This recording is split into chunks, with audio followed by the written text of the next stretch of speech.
और पवित्र गायत्री मंत्र का जाप करें अपने मन के अंदर। परमात्मा से उत्तम बुद्धि की याचना करें। ओम भूर्भुवः स्वः तत्सवितुर्वरेण्यं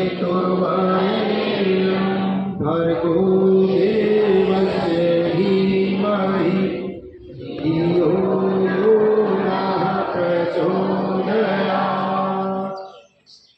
ये सर्वरक्षक प्राणपति दुख विनाशक सुख स्वरूप सकल जगत के उत्पत्ति करता परम पिता परमात्मा, मेरी आपसे विनती है, प्रार्थना है कि मुझे उत्तम बुद्धि दे और सदा मेरे जीवन में आनंद की वर्षा करे। सर्वप्रथम परम पिता परमात्मा का कोटि कोटि नमन करते हैं, जिसने आज का दिन आप हम सब के लिए सुदिन अच्छे दिन के रूप में दिया है, जो विद्यालय प्रांगण में विद्या अध्ययन कर रहे हैं और अब सत्संग कर रहे हैं। उन ऋषियों को कोटि कोटि नमन करें, जिन्होंने वेद का ज्ञान हमको दिया जीवन जीने के लिए और दुखों से छूटने के लिए। आज से ठीक 201 वर्ष पूर्व टंकारा की पवित्र धरती के ऊपर एक बच्चे ने जन्म लिया। नाम था मूल शंकर, और अपने गुरु से विद्या प्राप्त करके राष्ट्र की आज़ादी के लिए बिगुल बजाया। भारत को आज़ाद कराने के लिए 1857 क्रांति का प्रथम उद्घोष किया। समाज में फैली हुई अनेक कुरीतियाँ, अनेक बुराइयाँ, पाखंड और अंधविश्वास के रूप में जो थी, उनको निर्मूल जड़ से उखाड़ने का संकल्प लिया। वेदों का संदेश जन जन तक पहुँचाने का कार्य किया और एक संगठन बनाया। उस संगठन का नाम था आर्य समाज।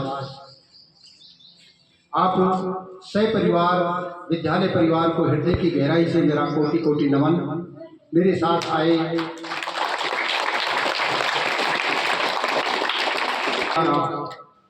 जिनका आज से इनके घर निवास आर्या का तला एक वेद कथा का आयोजन चल रहा है। 1 बजे से 4 बजे तक और 30 तारीख तक ये कार्यक्रम चलेगा। आप सब लोग उसमें आमंत्रित हैं। मेरे साथ 2 युवा आप देख रहे हैं, उदय कुमार शास्त्री और राम गोपाल शास्त्री जी ने अपना परिचय दिया था अभी। ये भी इस मुहिम में मेरे साथ हैं। आए थोड़ा सा विचार करें, आप हम सब सुख प्राप्त करना चाहते हैं या दुख? सुख। दुख कौन चाह रहा है? वो समझ के विचार करके प्रश्नों का उत्तर दें। तो आप सब सुख चाहते हो, तो सुख के लिए हमें क्या चाहिए? शरीर। उत्तम सुख हमको किससे मिलता है? पहला सुख निरोगी काया, हमारा शरीर कैसा रहे? स्वस्थ रहे। तो स्वस्थ शरीर के लिए हम क्या करें? सुबह जल्दी उठे, कसरत व्यायाम करें, स्नान आदि करें और अपने नियमित विद्या अध्ययन के लिए। बेटे इधर देखो, आपसे कह रहा हूँ, आपसे कह रहा हूँ, उधर क्या देख रहे हो? सब पे नजर है। उत्तम सुख के लिए हमारा शरीर कैसा रहे? स्वस्थ रहे। और स्वस्थ शरीर में ही उत्तम बुद्धि का निर्माण होता है। उत्तम बुद्धि में ही उत्तम विद्या प्राप्त होती है, तो सुख मिलेगा ना। हमारे ऋषियों ने कहा सुखस्य मूलम किम, सुख का मूल क्या है? तो कुल मिलाकर बातें, सुखस्य मूलम विद्या, सुखस्य मूलम धर्म, सुखस्य मूलम ज्ञान, सुखस्य मूलम ईश्वरा। जो परम पिता परमात्मा है वो सब सुखों की वर्षा हमारे ऊपर कर रहा है ना। अब हमको उन सुखों के बारे में बताने वाले कौन हैं? उनमें हमारा प्रथम गुरु माँ, दूसरा गुरु पिताजी और तीसरे गुरु ये आचार्य जो आपको विद्या पढ़ाते हैं। ये आपको बताएंगे कि किस मार्ग पर चलना है, किस विद्या को किस तरीके। तो हमको क्या बनना है? विद्वान बनना है। हमें आशीर्वाद लेना है। किसका? माता पिता और आचार्यों का। आप ईमानदारी का जीवन जीना चाहते हैं या बेईमानी का जीवन जीना चाहते हैं, या झूठ के साथ, सत्य के साथ? सीधे होकर बैठे सब। आप इतने क्यों गिर रहे हैं? जो छोटा होता है वो गिरा हुआ रहता है ना। सीधे बैठोगे तो आपके पेट में कोई रोग नहीं होगा। और जैसे अभी आप बैठे थे ना, तो करो, कितनी कसरत व्यायाम करो, आप स्वस्थ नहीं। इसलिए सीधे होकर बैठना चाहिए। जो बच्चे अभी इस तरह से बैठे थे ना, वो रोगी हो जाते हैं, भोजन का शरीर नहीं हो पाता है। तो आप ईमानदारी का परिचय देंगे। आप जब घर से चलते हो तो आपको वस्त्र, भोजन और किताबों की व्यवस्था कौन करता है? बोलो, कौन करता है आपकी व्यवस्था? जोर से बोलो, बोलो। माता पिता करते हैं ना। अब आप माता पिता के प्रति कुछ कर्तव्य है या नहीं है? आप ईमानदारी से बताना, सुबह माता पिता को कौन कौन नमस्ते करके चलते हैं? हाथ खड़ा करें। देखा देखी नहीं, ईमानदारी से। वाह, बहुत अच्छी बात है। जो नहीं करते हैं वो भी ईमानदार हैं। अब जो भोजन दे रहे हैं, कपड़ा दे रहे हैं, आपको किताबें दे रहे हैं, सारी आपकी सुख सुविधाओं का ध्यान रखते हैं, उनको अगर हमने नमस्ते नहीं किया तो क्या हम विद्वान बन सकते हैं? तो क्या हमको उनका आशीर्वाद प्राप्त हो सकता है? अच्छा, विद्यालय में आते हो जो गुरुजनों को नमस्ते करते हो कि नहीं करते हो? पक्का? अच्छा, जाते हो जब करते हो कि नहीं करते हो? नहीं करते हो तो आधा आशीर्वाद हुआ ना। और विद्यालय के ऊपर क्या लिखा रहता है? ज्ञानार्थ प्रवेश, सेवार्थ प्रस्थान। तो जब आप यहाँ आओगे तो ज्ञान तो प्राप्त कर लिया, लेकिन जब सेवा की बात आई तो सेवा करने का आपका विचार बनेगा ही नहीं। और फल किसका मिलता है? सेवा का मिलता है, कर्म का मिलता है। बेटा देवता मत आओ, सीधा बैठा बैठा ऐसे यूं कर रहा है जैसे भूपा को देवता आता है। सीधे होकर बैठो। तो आपका विद्यालय में आने पर गुरुजन आपको आप स्वागत करें और जाते वक्त भी गुरुजनों से आशीर्वाद लेकर जाएं। आपको 4 प्रकार का फल फ्री में मिलता है। बाजार में आप जाओगे, सब्जी खरीदोगे, फल खरीदोगे, मिठाई खरीदोगे तो पैसा देना पड़ता है ना। और गुरुजनों पे जब आप नमस्ते करोगे, आशीर्वाद दोगे, माता पिता से आशीर्वाद लोगे तो क्या आपको पैसा देना पड़ेगा? तो माता पिता का आशीर्वाद आते वक्त, जाते वक्त, और गुरुजनों का आशीर्वाद आते वक्त और जाते वक्त लिया करोगे। जो लेने की प्रतिज्ञा करेंगे वो हाथ खड़ा करें कि हम गुरुजनों से आते वक्त भी आशीर्वाद प्राप्त करेंगे और जाते वक्त भी गुरुजनों का आशीर्वाद लेकर समाज की, परिवार की, राष्ट्र की, धर्म की, संस्कृति की और संस्कारों की रक्षा करेंगे। ठीक है, नीचे कर लो, बहुत अच्छी बात है। मेरे देश में 65% युवा हैं और 65% युवाओं के ऊपर समाज का, परिवार का, राष्ट्र का, हमारी संस्कृति और संस्कारों का वजन है या नहीं है? मेरे प्रश्नों का उत्तर दो। आपके ऊपर अपने परिवार का, समाज का, राष्ट्र का, संस्कृति का, संस्कारों का वजन है या नहीं है? तो इसको पूरा करने के लिए आपको विद्यालय में आना पड़ता है और विद्या प्राप्त करके आप विद्वान बनकर राष्ट्र की, धर्म की, संस्कृति और संस्कारों की रक्षा कर पाओगे। पर कर कब पाओगे? जब आप स्वस्थ रहोगे। और स्वस्थ रहने का यही तरीका है कि प्रातःकाल उठें, स्नान आदि करें, माता पिता को नमस्ते करें और विद्या अध्ययन करने के लिए निकल पड़े। उसके बाद में आज जो समय चल रहा है उसमें आप सब लोगों को एक विचार करना होगा कि मेरे देश की युवा शक्ति किधर को जा रही है। आज मेरे देश में अनेकों प्रकार के व्यसन, अनेकों प्रकार के दुर्व्यसन, अनेकों प्रकार के नशे चल रहे हैं। आप ईमानदारी का परिचय देते हुए बताएं कि आप नशे के बारे में किन किन चीजों को मानते हैं? बीड़ी को, सिगरेट को, गुटखा को, पान को, दारू को, अफीम को, गांजा, भांग, ये सब नशा है। ये नहीं करना चाहिए ना। आप में से कोई बच्चा करता है? बड़ी क्लास वाले बच्चे शायद गुटखा वगैरह खाने लग गए हों। है कोई ऐसा माई का लाल जो कह सकता है साहब मैं खाता हूं? कोई नहीं है। कोई बच्चा बताए पड़ोस में साहब ये खाता है, इसको मैंने देखा है। बता सकते हो बच्चा? बताओ। बड़े लड़के सिगरेट पीते हैं। आपके विद्यालय के बड़े लड़के जो 11वीं 12वीं पढ़ रहे हैं वो सिगरेट पीते हैं। एक सिगरेट 10 रुपए की आती है, धन का खर्चा, और उस वायु को जो आप धुआं के रूप में छुड़ाते हो, पर्यावरण का नुकसान और अपने स्वास्थ्य का नुकसान, कितना बड़ा नुकसान कर रहे हो। अच्छा, चाय कौन कौन बच्चे पीते हैं? हाथ खड़ा करें। वाह, नीचे कर लो। अच्छा, गाय किन किन के घर पे बच्चों के पास गाय है? सबके पास है। गाय से हमें क्या मिलता है? दूध पीते हो या नहीं पीते हो? अच्छा, दूध को जब चाय में डालकर पीते हो तो वो दूध रह जाता है या जहर बन जाता है? तो जहर पी रहे हो ना, आपको उस जहर से भी बचना है। चाय के अंदर ऐसे ऐसे अवशिष्ट पदार्थ मिलाए जाते हैं, उनकी अगर व्याख्या करी जाए तो आप उल्टी करने लग जाओगे। हमें चाय से बचना है। इसलिए मेरा निवेदन है कि नशा नाश की जड़ है, किया नहीं तो कर देखो। अरे क्या पियो और क्यों पियो, ये चीज नहीं तेरे पीने की, पी पी कर बर्बाद किया तेरे आज छोड़ दई जीने की। जो बच्चे चाय पीते हैं, जो युवा चाय पीते हैं, जो मनुष्य चाय पीता है, उसका जीवन दुखों से, रोगों से, बीमारियों से भर जाता है। उसके जीवन में कोई ज्यादा उपलब्धि प्राप्त नहीं होती है। इसलिए मेरा निवेदन है, यही अवस्था है आपकी सुधरने की, जानने की, और यही अवस्था है आपकी बिगड़ने की। आपको बिगड़ना नहीं है। आपके माता पिता कितना पुरुषार्थ करके आते हैं और आपको धन खर्च करके आपके ऊपर, और कितना आपको अच्छे विद्यालय में पढ़ने के लिए भेजते हैं। हर माँ बाप चाहता है कि मेरा बेटा और मेरी बेटी मेरा नाम रोशन करे। तो नाम रोशन करने के लिए उत्तम 3 गुरु हैं, उनका आपको सम्मान करना होगा, और आपको अपने आप को भी जानना होगा। आप अभी ब्रह्मचर्य काल में हैं। ये काल एक ऐसा होता है जिसमें विद्या से बुद्धि को तीव्र किया जाता है। कसरत, व्यायाम, उत्तम भोजन से आपके शरीर में शक्ति का संचय किया जाता है, बल और बुद्धि को बढ़ाया जाता है। ये ब्रह्मचर्य काल जोड़ का समय है। इसमें विद्या को जोड़ते हैं, बुद्धि को बढ़ाते हैं। शरीर में जो हम पदार्थ खा रहे हैं, अच्छे पदार्थ, उनसे शरीर स्वस्थ रहेगा, निरोग रहेगा, और बुरे पदार्थ खाए तो क्या रहेगा? रोगी हो जाएगा शरीर। अच्छा, रोगी व्यक्ति कभी सुखी हो सकता है क्या?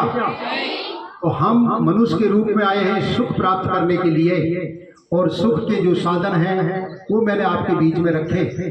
सुख को प्राप्त करना है तो हमें अपने माता पिता गुरुजनों से आशीर्वाद लेना है, और आशीर्वाद में वो आपको क्या देंगे? भोजन, वस्त्र, किताब आदि तो दे ही रहे हैं, वो आशीर्वाद में देंगे आपकी आयु लंबी हो। और वो आयु लंबी कब होगी? जब आप नशा नहीं करोगे। माता कितना ही आशीर्वाद देती रहे और आप नशे में डूब गए तो माता जी का आशीर्वाद फेल हो जाएगा। आयु, विद्या, यश और बल 4 फ्री में प्राप्त किए जाते हैं, लेकिन माता पिता के प्रति समर्पण होना पड़ेगा आपको। इसलिए मेरा निवेदन है सभी बच्चों से, जो गलती हो चुकी है वो हो गई, उसके लिए पश्चाताप करें और आगे से कोई गलती ना करें। कोई गुटखा, बीड़ी, सिगरेट, अंडे, मांस, मछली, चाय, दारू, अफीम, गांजा, ये सब हमारे शरीर को रोगी करने वाली चीजें हैं। आपने जितने भी महापुरुषों के बारे में सुना होगा, अगर किसी को कोई बीमारी लग गई इन चीजों की, तो उन्होंने समय पे उनको छोड़ दिया, और छोड़कर दुनिया में उन्होंने अपना नाम कमाया। आपको भी अगर किसी को कोई आदत पड़ गई है तो मेरा निवेदन है उस आदत को अभी ही छोड़ दें। अन्यथा हम 60-70 उम्र वाले बच्चों, बुजुर्गों से मिलते हैं तो कहते हैं जी अब नहीं छोड़ी जाए। अब तो वो डूब चुके हैं, पूरे टूट चुके हैं, रोगी हो चुके हैं।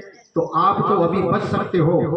आपको बचने के लिए ही, आपको बचाने के लिए ही हम स्कूलों में जाते हैं, विद्यालयों में जाते हैं, और अपनी बात जो ऋषि मुनियों की, राम और कृष्ण की बातें हैं, वेद, दर्शन, शास्त्र की बातें, उनको आपको रखते हैं। आपको बच्चा शब्द से संबोधित किया जाता है। बच्चे का अर्थ होता है बच्चा हुआ है। बच्चे जीवन की कठिनाई से यदि तुम्हें महान बनना है, तुमको अपने राष्ट्र का, अपने समाज का, अपने परिवार का, अपने आप का अगर कुछ सम्मान प्राप्त करना है तो बुराइयों से बचकर आपको श्रेष्ठ बनना है।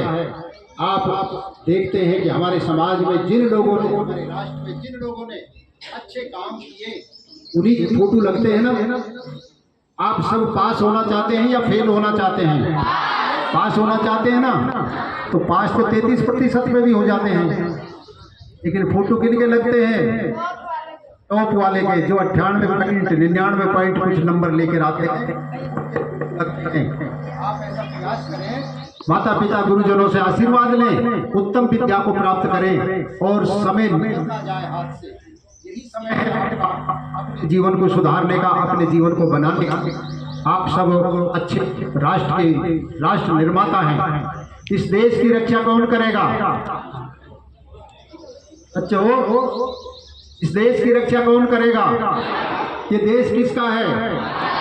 तो देश हमारा है, तो देश की रक्षा करने का दायित्व भी हमारा है। अगर हम ऐसे ही समय को निकाल के चले गए, बातचीत करने में हमारी बात मत सुनो, कोई फर्क नहीं पड़ना, लेकिन आपका नुकसान हो रहा है। जो आप बात कर रहे हो ना आपस में, इसमें मध्यम गुरु कौन सा है?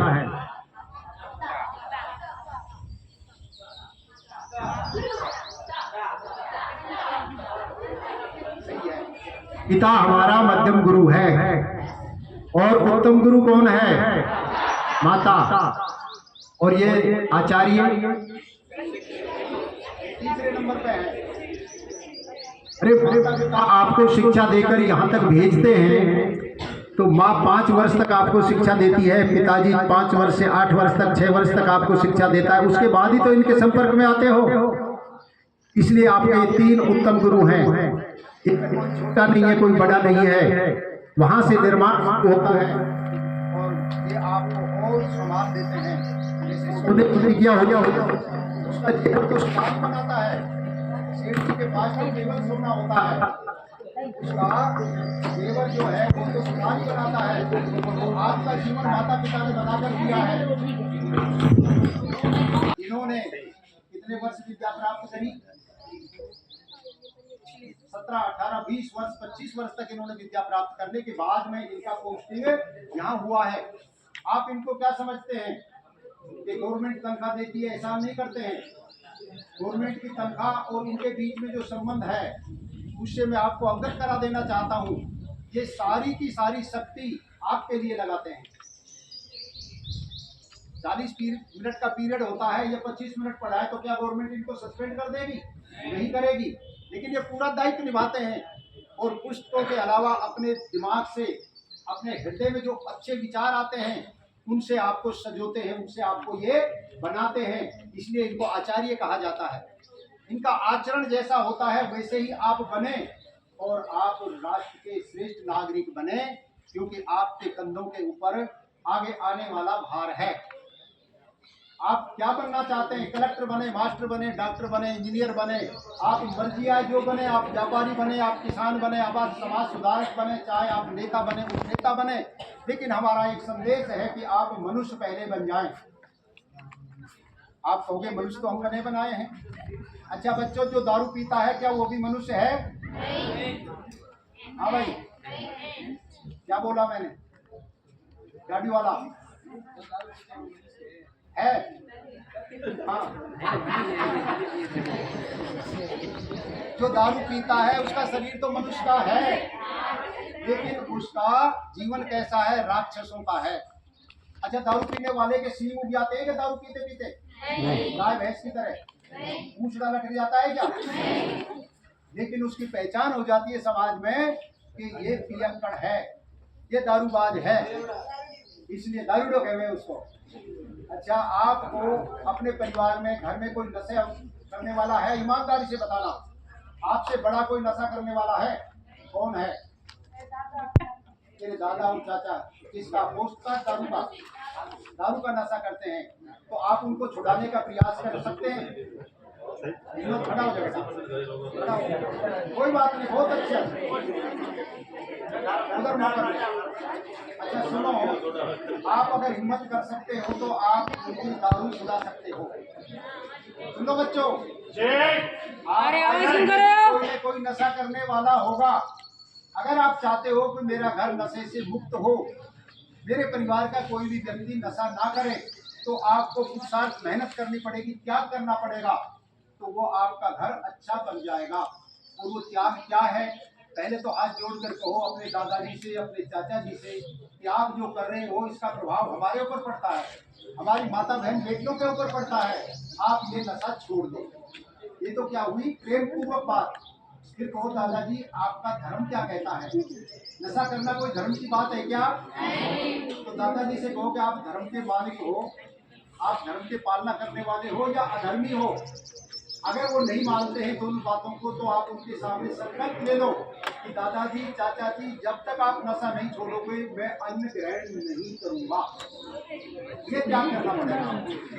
तो 2 दिन भूखा आप रह सकते हो, दूध पी सकते हो और अन्न मत खाओ। तो दादाजी चिल्ला जाएंगे कि मेरा पोता अन्न नहीं खा रहा है, इसको कुछ गड़बड़ हो गई तो फिर सिर किसके पड़ेगा? दादाजी के। दादाजी बहुत दिखाने लायक नहीं हो जाएंगे। बहुत सीधा सरल तरीका है दादाजी की दारू छुड़ाने का। करोगे ऐसा? वाह, क्या नाम है आपका? लखपत।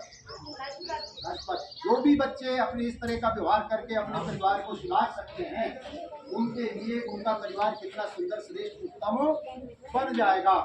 हमें अपने समाज को बचाना है, अपने परिवार को बचाना है, इसलिए हम ये नैतिक कार्य बता रहे हैं। आपको लड़ना झगड़ना नहीं है, आपको लड़ना झगड़ना नहीं है।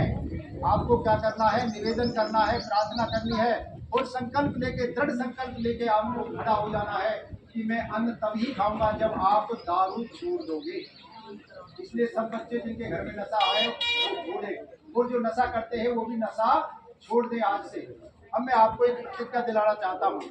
इस देश का भार आपके ऊपर है, परिवार का भार आपके ऊपर है, समाज का भार आपके ऊपर है। अच्छा, एक मेरे देश के लिए बहुत बड़ा अभिशाप है और वो अभिशाप है जातिवाद का। आप सब एक ही जाति के हैं, अलग अलग जाति के हैं, अलग अलग जाति के हैं। आप में से एक बच्चा खड़ा होकर आ जाए सामने। अरे बात को सुनो। पीछे से एक बच्चा हो, कोई भी एक आ जाओ। नीचे मत बैठो, बैठो, मुझे खड़ा हो जाएगा। कोई भी एक बच्चा आ जाओ। अरे नहीं बिगाड़ेंगे हम। क्या नाम है बेटा? चूड़ाराम। क्या जाते हो? चूड़ाराम। नाम भी तो कैसे रखते, पंडित से नहीं निकलवाया होगा, वैसे निकाल दिया है ना। क्या जाती है?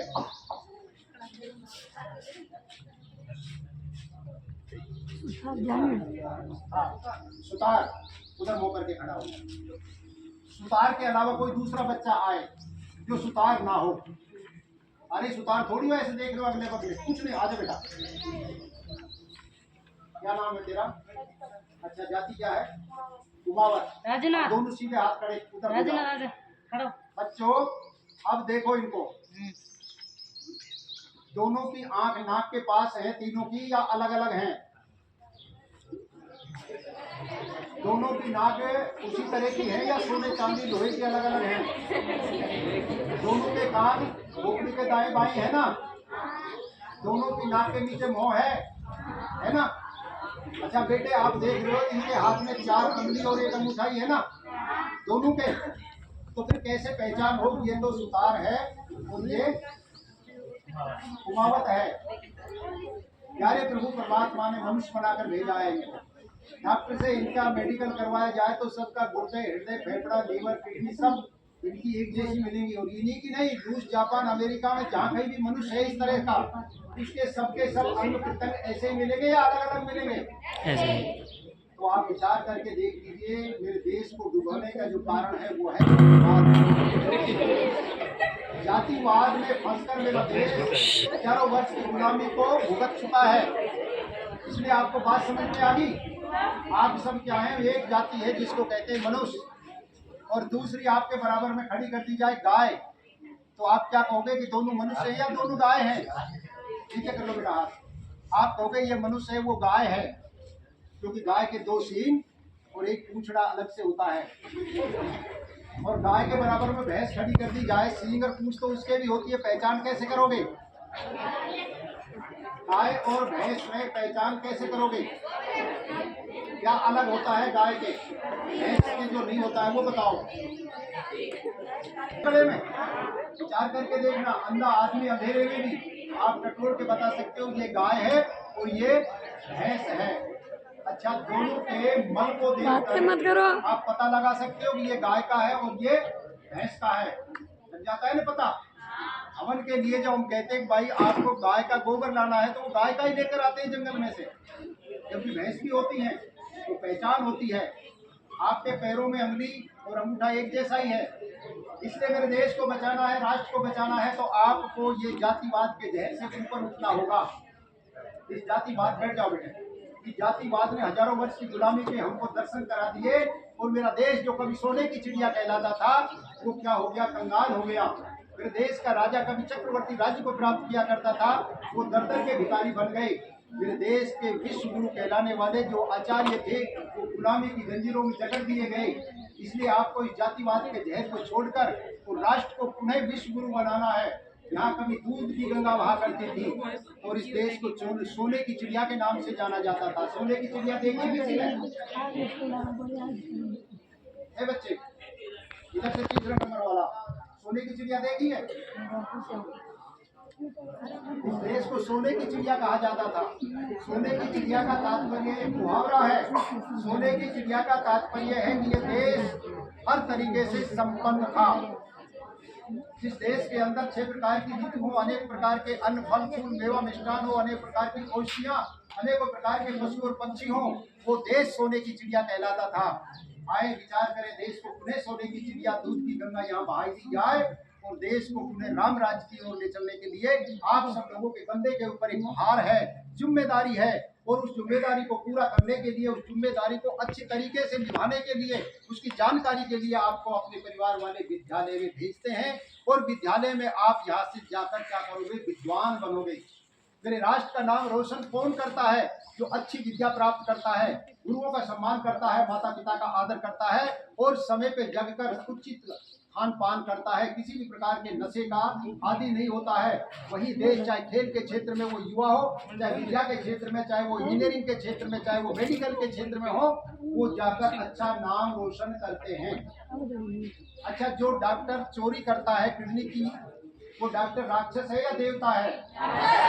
जो इंजीनियर ईंट को, रोड़ी को, लोहे को, पत्थर को, सीमेंट को बेच के खा जाता है और नकली पुल, नकली सड़क बना देता है, वो डॉक्टर, वो इंजीनियर मानव है, देवता है या राक्षस है या चोर है? ऐसा आपको बनना नहीं है। हमारा निवेदन है, आपको उत्तम विद्या प्राप्त करके उत्तम नागरिक बनना है, राष्ट्रभक्त बनना है, धर्मात्मा बनना है और अपनी संस्कृति की रक्षा करनी है। आप अंग्रेजी पढ़ते हो? अंग्रेजी पढ़ते हो? कितने अक्षर होते हैं? 26। हिंदी पढ़ते हो? कितने अक्षर होते हैं? और संस्कृत पढ़ते हो? कितने अक्षर होते हैं? सबसे बड़ी भाषा, सब भाषाओं की जननी संस्कृत है, उसको पढ़ा करो। और सबसे छोटी भाषा जो है अंग्रेजी है। इसमें लिखा क्या जाता है, बोला क्या जाता है और सुना क्या जाता है। एक शब्द आता है नाइफ। नाइफ माने क्या होता है? अच्छा, चाकू।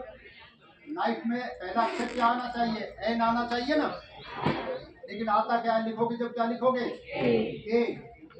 या कहीं का ईंट, कहीं का रोड़ा, भानुमति ने कुंभा जोड़ा। उस विद्या को पढ़कर देश के लोग क्या करते हैं, हम बड़े गौरवान्वित होते हैं, गर्व से कहते हैं कि हम इंग्लिश पढ़ते हैं। सबसे छोटी भाषा, सबसे नंगी भाषा, सबको भ्रमित करने वाली भाषा है तो अंग्रेजी है। सीखना चाहिए, पढ़नी चाहिए, लेकिन उस भाषा के अनुसार जीवन नहीं जीना चाहिए। हमारी संस्कृति जो विश्व गुरु को दर्जा हमको दिलाती है, उसको संस्कारों को अपने जीवन में धारण करके आप श्रेष्ठ बन सकते हो। बनोगे ना? अच्छे बनोगे या बुरे बनोगे? गर्मी लग रही है, मैं अपनी बात को अब यही समाप्त करता हूँ। मेरा आप सब लोगों ने भाषण सुना, सुना।